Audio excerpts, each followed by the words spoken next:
The following conversation is with Liz Weigand. Liz is the owner of Agricultural Connections, a food distributor in Central Oregon. And I had a lot of fun with this conversation as we get into the work that Liz and her team are doing to provide local food across the Central Oregon region, the types of end users they work with, the types of producers they work with, current trends within the regenerative agriculture industry, and some of Liz's tips for young professionals coming into the space. We also get into some of the challenges that producers are faced with in the regenerative ag space within the region, and then also to how listeners can get connected with the work that Liz and her team are doing. So this is a good one. I'm Don Davidson. This is the Regenerative Agriculture Club podcast, and please enjoy the following conversation with Liz Weigand. Thanks. Hey everyone. We are back live for another episode here on the Regenerative Agriculture Club podcast. And I am so thrilled to be joined today by Liz Weigand. She operates a fascinating company that I've been recently introduced to that I'm curious to learn more about, and that's Agricultural Connections in Oregon. So Liz, thanks so much for being here. Yeah, my pleasure. I'm excited to chat with you. So before we get into the business side of things, want to spend some time on the personal side of things.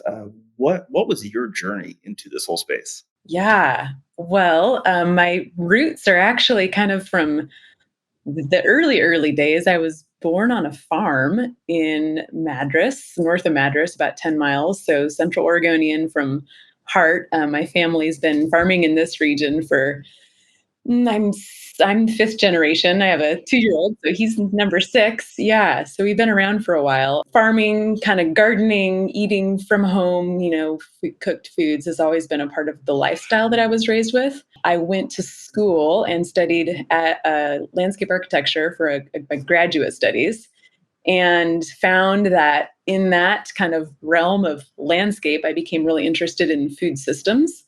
And one thing led to another, and I somehow landed back in Central Oregon looking for a job in the landscape architecture field. And at the time, it was a pretty rough, that was that little recession that we had, 2010, when I finished school. And I ended up finding a job running this business called Agricultural Connections. And thought, okay, well, this kind of intersects with my interests. My master's thesis writing was on food systems and kind of an urban fringe, like intersection of rural and urban. And anyway, so I started running this business, and I thought, well, I could maybe see myself doing this for a while. And within 6 months after starting to manage it, I bought the business, and it's been my little baby since it was spring of 2011. So just over a year after it was founded by Andrew, the founder. Yeah. So the business has been around for coming up on 12 years now. So for somebody that's not familiar with Agricultural Connections, how would you describe the business? I mean, you're not a CSA. Are you more of a food hub, or how do you describe the scope of the services that you all provide? Sure. Well, it's definitely evolved from the early days until now. The really short way of describing it now is we call ourselves a local food distributor. So we distribute local food, and to 2 primary channels. We have a commercial channel, which is primarily food service, restaurants, but also some small grocery stores, food trucks. And then we have a second channel where we primarily sell a harvest box, which we have also called a multi-farm CSA, just to kind of give a reference to what that is. And that's our primary product to the households that we work with. And those are both year round. Yeah. So what's the split between selling directly to, I guess, wholesale customers as opposed to your retail customer? Yeah, we have definitely a larger quantity of the household customers. So we work with about anywhere from 100 to 200 household customers every week through the year. And then we have about 25 to 35 primary commercial clients. So both of them keep us very busy. The distribution for the household is once a week. The distribution for the commercial program is 3 times a week. So between those 2 things, we stay pretty full on.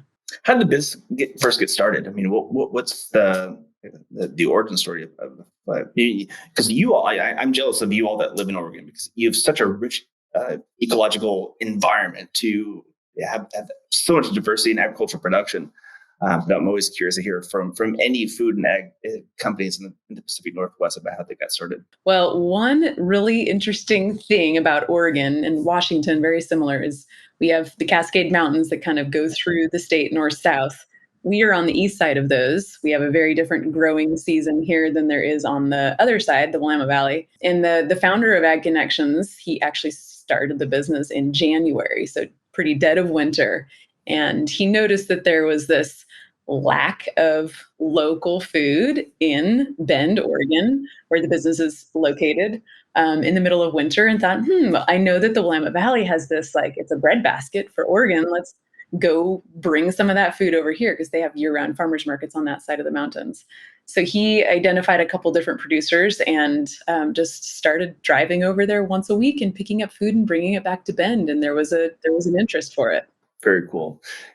That raises a topic too that I want to have you cover. So I remember the first time I was in Bend, this is probably 10 years ago. I ended up there and I flew directly into that region and walked out and thought, this doesn't look like Oregon to me. It doesn't fit like the usual, thinking. So, I mean, so for people that are not familiar, that are listening, that are not familiar with the region of Oregon they're at, can you kind of describe the community and the region that you're all based? Absolutely. Yeah. So a lot of people have heard about Bend. It's kind of this a growing urban center for the east side of the Cascade Mountains. It's the largest city on this side of the mountain. So we've got kind of Bend as the hub, and then we've got a handful of other communities in the surrounding 3 counties, including Deschutes County, where Bend is located, and Redmond. And there's a really rich farming community in this region. Commercial farming is pretty important industry, especially north of here, where I grew up, actually, in the Madras, Jefferson County area. We've got several 100,000 people here collectively. Bend has just over 100 probably. So there's just been a growing interest for producers in this area as the local food movement has expanded. We've seen the Ag Connections as a business has seen a lot of growth in the production of the local food market. But Bend Central Oregon has a pretty short growing season. I think June 7th is like the last safe frost date for the beginning of the season, and then the first safe frost date in the end of the summer, I think, as soon as the end of August. So it's this very compressed growing season, right? And so anyone who's really intending to make a living off of growing food has to really keep that in mind and either really compress a lot of production into that short period of time and or have some kind of way to extend their season, whether it's harvesting roots in the fall so you have stuff to continue to sell throughout the fall or early winter months, that's storage crops, or you have greenhouses so you can start your crops sooner or even harvest them later into the fall. But yeah, it's a challenging place environmentally to grow food because of the more extreme desert temperatures that we have. It's a dry climate, so it gets really dramatic shifts from nighttime to daytime all year round. Even in the middle of summer, you can have a 40-degree shift from nighttime to daytime. So it's a challenging place. So, but it's beautiful, and people love coming here, and there are people to be fed. So that means there's a reason to grow the food too. Absolutely. Well, and that brings up a topic that I want to kind of explore a little bit more. Is like just the types of end users that you're working with within Agricultural Connections. So, whether it's like like a restaurant, can they get engaged with you and then source product from you, or a local grocer? I mean, are those the types of end users that you typically work with? Yes, definitely. So the business actually started off just working directly with residences, like households, with that Harvest Box program. Because we were creating this access directly to the farms, there just was this organic interest from restaurants to start getting in on the program. So the commercial program slowly evolved just by hearing about what Ag Connect was doing. And yes, we do work with commercial clients. We can supply commercial clients with really the breadth, for the most part, of what they're looking for in produce. We have a lot of dry goods options. We've added that to our diversified mix. Proteins, eggs, dairy, even. We sell a lot of milk. It's also from Oregon. So we can offer all of those things to restaurants or grocery stores. Our interest in the different kinds of clientele is there's no limit to it. We're interested in working with anyone and everyone who's interested in what we're offering. And has that evolved over the time since you've had ownership of the company? Yes, yeah, it has a lot. Yeah, we had one original food service business, a restaurant here in Bend, Jackson's Corner. They were our first client, and now that's expanded to a whole mix of different restaurants and food trucks and some really dedicated, loyal small grocers. And we've done some work with COCC at the local community college campus. We've definitely seen that expand over the years and hope to continue to expand that program. So as you grow the business, I mean, you're knee deep in the whole supply chain system as a food distributor. So especially coming out of the pandemic, I mean, how have you navigated that, knowing that you have to be conscious of just providing product, but also to kind of making sure that you're running the business in the right way? Yeah, just like a lot of other businesses had kind of forced from that context shift, had to adapt. We did as well. A lot of our restaurants, unfortunately, had to slow down. Now we're seeing that same effect with the labor crisis that we're having here in I mean, not only Bend, of course, this is not just an isolated thing. We actually had this natural phenomenon with COVID where our retail program, our Harvest Box program, just like shot through the roof in interest because it was a way for people to have less touch. Like you could keep space in between each other. You didn't have to go into a building to get your food because our pickup locations are, one of them is definitely at a kind of a doorway. So it's really outside more or less, depending on the time of year. And then the other one is at our warehouse, which is just at a big garage door. So both of them felt really safe and approachable for that reason. So the food that we were otherwise crop planned for, really, with our farmers to go into the commercial program, ended up actually folding into our Harvest Box program because the demand like quintupled at spring 2020, and it's continued to grow and kind of steady from since then. It's not quite what it was about this time a year ago, but it's definitely still 3 times as large as it was before the pandemic. So that's been a really positive outcome in context with the down and the lessening of the commercial situation that everyone's struggling with and trying to figure out creative solutions for. What are the fluctuations in terms of seasonality? Like, so as you get into the colder months, I mean, what are producers bringing to the platforms that way consumers can purchase? I mean, what's that process? Knowing that within your region, you do kind of have that unique kind of growing space that you can produce stuff. Well, we're entering the season of roots. We kind of joke in our behind the scenes room where we're planning the harvest boxes, and most of the things that we have to pull from for our local Central Oregon suppliers, as well as some of our Valley suppliers, but primarily our local suppliers, it's roots. We've got carrots, we've got beets, we've got potatoes, onions, garlic. There's a few other things that I guess aren't roots, but they're, standard cold storage crops like cabbage, winter squash, really wonderful foods, like really awesome stuff. But it's the stuff that we're going to be eating for the next, if you're like truly a genuine, like local food consumer, that's the stuff that you're eating from now until basically March, April. So it makes you get really creative with how to cook those foods. So can you give folks just an overview of the types of producers that you're working with? I mean, so you talked about like a lot of the products that are available. So, so if somebody is if they're just learning about Ag Connect as a producer, as a farmer, what are the types of farms and producers that you're welcoming onto the platform? Yeah, we welcome work, at least in the inquiry process, with anyone. So we get inquiries oftentimes from farmers in the spring, and it can be anywhere from a one-time sale where they have a bumper of, let's say, bunches of parsley or something that it's got to get harvested and get sold, and we have the ability to integrate things in a pretty quick turnaround time. We do have a supplier agreement and we go through a little bit of an onboarding process, but we can usually expedite that and get something folded into our program relatively quickly. We have some things that we like to follow because we want to make sure that we stay loyal and respectful of our longtime partners who we've been working with. So we keep that in mind as we make our decisions on that process.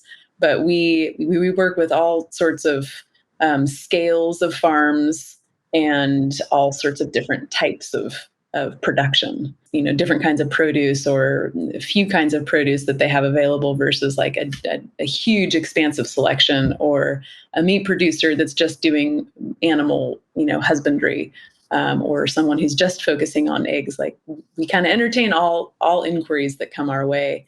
And sometimes we'll seek things out too. If there's something specifically that we're looking for that we're noticing we have a gap in, we'll seek those things out as well. Right now, we've got a really good foundation of committed suppliers, and it's been interesting to see that evolve over the years too, and kind of figure out like how everyone fits into the puzzle and whatnot.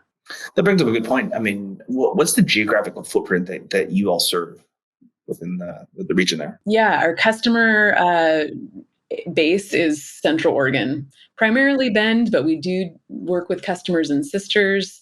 We're always open to expanding our network to other communities in the area. So we've been looking at trying to do a route that connects a couple of the other surrounding communities to just spread the logistical infrastructure that we provide.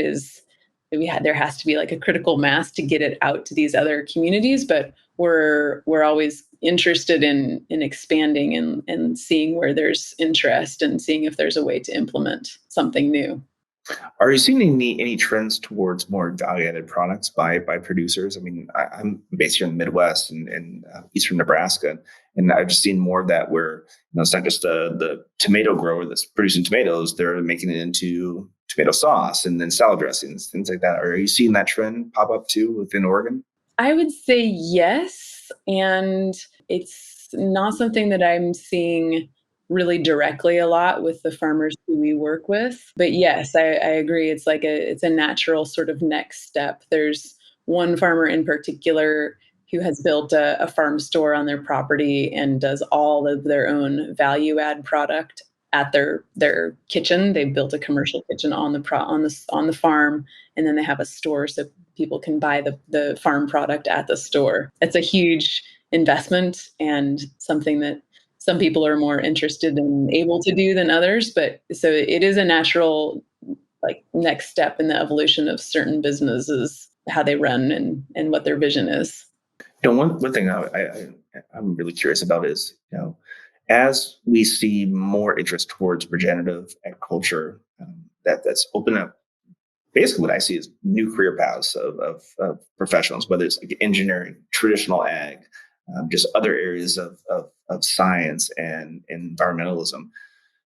You've done and seen so much. So for somebody that is new coming into the space that wants to have a hard look at making a career of this, what's your advice to a new producer out there to basically set up the systems and then you making sure that they're running a good business, because it's easy to get romanced by the whole idea of producing local crops. I think my advice would be, if you can, to work with another farmer in the area. There's so much to be gained just by, even if it was temporary, just to be gleaned from what their knowledge is of the productivity of the area. And it's like we were talking, it's different everywhere you live, whether it's soil related or weather related. So trying to work with or shadow somebody who's doing that work already, I think would be a great first step if that's something that that you can fold into your life, because that might be an unpaid situation. Or it could be paid, because there definitely are farms who hire. And I've worked with a number of farms who have had employees working at them, and then the employees go off and start their own business, and now we're doing business with the employees and their new business. Yeah, so that's a it's a great way if you're like, we're working with established farms. If there's somebody who goes and works for that established farm and then gathers all of that skill and experience, and then also at the same time is cultivating a relationship, it's an easy kind of foot in the door for the relationships part of it. But there's so many things to leverage from that. What are the big challenges right now that are faced with? I mean, we paint this as a broad brush across the entire regenerative ag space, but specific to the region that you all are based. What are the big challenges right now for producers? One of the things that I've noticed in the 10, 11 years of doing this is there's been a large growth in the number of small local farms who are producing food, which is wonderful. It's a wonderful situation. It's a wonderful like context and like evolution of the local food system, both here and I think probably everywhere, in at least in the United States. What I'm finding, or what I've kind of been noticing, is that there gets to be a point where the sort of low hanging fruit of the local food market, the local food consumer market, gets saturated, more or less. The people who are seeking it out because it's intentional for them, because they care about it that much, their values are aligned. So there gets to be this point where it's like, okay, now we're all in this business together. How do we either do one of two things? We expand that market so that our businesses can all continue to grow. So we have to find new customers, and they're not the low hanging fruit. And it takes a little bit more time to cultivate them, because maybe they're basing their decision a little bit more on pricing than the other customer might be. So there's more education that might go into getting them committed. So that's one of the things. The other thing is working with expanding the current customer base is consuming, and expanding the foods that they consume that are produced locally. What would be an example of that? One of the really easiest ways that I like to see it in our region, just very specific to our region, might not be the same in somewhere like California where there's year-round growing, is having more winter production. So salad mix, instead of salad mix being available from March until October, creating some sort of infrastructure environment that allows that food to be grown also through the winter months, because people are still eating salads in the wintertime. Like, we're not the broad eating, community is not like solely seasonal eaters. Like, we still eat things that are out of season for our area, during the off season. So there's demand out there that could be plugged into. There are different niches that could be plugged into that are available. So expanding those food options. Another thing I would say would be like flour, like dry goods. Going back to your question about value add, like their pastas, like creating products that can be stored and have shelf stability, and that could be sold in the winter months or year round or whatever it is. Those are a couple examples of how you could expand the working with the current market, but expanding the percentage of the food that they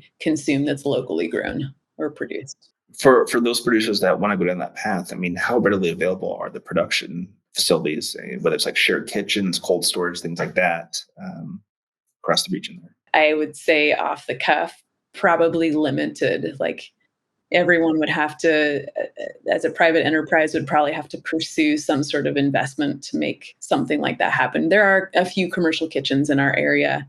I'm not sure what their capacity is to work with more people or whatnot. But yeah, there's opportunities, but I couldn't give you detail on what they are. Always a process, definitely. Hey, we were talking offline before we went on the recording about one of the unique Thanksgiving packages that you all are producing. So I want to have you share some time with that. Yeah, this is our 9th year of having a specifically Thanksgiving focused harvest box. So we curate a nice long list of all of the things that a family would use to cook up for the holiday meal. And we source it 100% from the state of Oregon. So it's our Oregon Thanksgiving box. And we have those pre-sold from now through the Monday of Thanksgiving week. Our order cutoff for all of our consumer program is 8 p.m. on Sundays. So from now until the Sunday just before Thanksgiving, we have these Thanksgiving boxes for sale. We have a 10% discount rolling right now through the end of the day Friday this week. There's 2 sizes, and they include everything that you need for your stuffing, for roasted vegetables, for salad, for pumpkin pie, for apple pie, including pie dough. At least we're still nailing down our source for pie dough. The staffing crisis here has kind of made some challenging times, but we've historically had pie dough in the boxes as well. So it's a pretty cool mix of stuff, and it's all from Oregon, and it's a fun seasonal option that we offer once a year. That's neat. Liz, this has been an absolute pleasure. I'm going to give you the last word on this.